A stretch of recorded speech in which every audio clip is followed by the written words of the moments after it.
In this video, I'm going to show you how to place a credit spread trade on TastyTrade platform.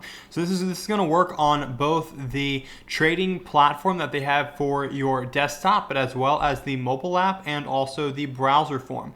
All these are set up the exact same way. So when you set up a credit spread, for this example, we're going to be setting up a credit spread on stock symbol or ETF symbol GLD. You can see here GLD is our stock symbol right here. We simply click on the trade tab and it brings us to the trade tab.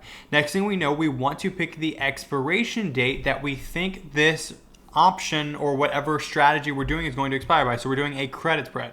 So what level do we think the stock is going to stay above? Let's say for a put credit spread by a certain date. So let's say our expiration is April 28th. All right, cool. Now that we have that, we can come in here and select the vertical one. We could do a short put vertical if you're doing a bullish position. If you think the stock will go up or stay up, then again, that's going to be put. If it's a call, you simply click on call. Now you're doing a call credit spread. So again, vertical is another word for credit spread. Now again, credit is meaning short, but vertical is the same thing as spread. So let's put on a short put credit spread. So again, we're going to be going out of the money on the put condition, so that's going to be on this side. You can see here we can tell the delta on this level, but anyways, now we pick our strike prices. What level do we think it's going to stay above? That's going to be where we put our short strike price. So right here, we're going to put our short strike right here.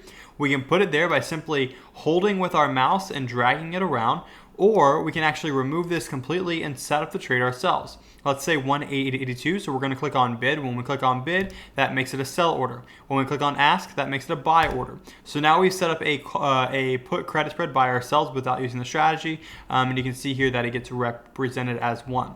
So once we put this trade on, we can then use our quantity to up our quantity, see our probability of profit using our theoretical deltas, and then we can also see our max profit and our max loss. So this again is what you look at to determine your buying power effect. How much money do you need to put down in order to put this trade on?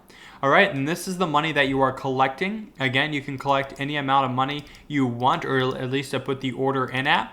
Once the order is in, it is locked at this price, and so that's what you put in at and you hope to collect. Now again, if the stock is trading below this level, then you will not get filled until the stock hits this price or goes above it. So this essentially, you click review and send, and this is how you put on a put credit spread trade. You can see all the details here, and that is how it gets put on.